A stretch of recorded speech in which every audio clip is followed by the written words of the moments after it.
महाअष्टमी रे क्षेत्रेश्वरी माँ पीरचांकर पीठरे प्रबल भिड़ सबुठी चली माँ आवाहन। सोमवार पूजा मंडप रे महासप्तमी पालित होउथिबा बेले पीठरे महाअष्टमी पालित होउछि।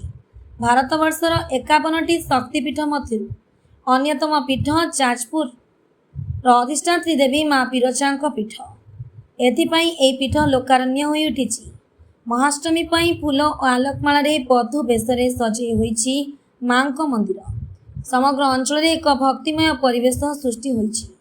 बड़ी भोरु शासन ब्राह्मण माने पवित्र बैतरणी जल आनी माँ स्नान करा परे भक्त मानंकु दर्शन देइछंती माँ। ए नवरात्र अवसर रे माँ गर्भगृह भक्त मानंकु प्रवेश करी माँ मुख दर्शन सह चरण स्पर्श करने सुजोग मिलिथिबारु सोमवार प्रबल भिड़ परिलक्षित होइछि। मूलाष्टमी ठारू रात्रे होमयज्ञ सह माँ षोडश उपचार पूजा जारी रही। अपराह्न माँ रथयात्रा अनुष्ठित होइछि।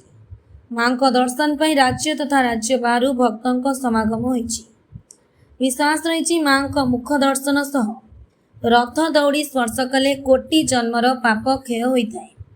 महाअष्टमी रे माँ समावेश पर स्वतंत्र पूजा अर्चना सह यज्ञ पूर्णाहुति कार्य आरंभ होइछि। एदिबे मंदिर प्रशासन और पुलिस प्रशासन पक्षर व्यापक बंदोबस्त ग्रहण करा जाइछि। जाजपुर जिला प्रतिनिधि अभिमन्यु मिश्रଙ୍କ रिपोर्ट ओडिशा टुडे।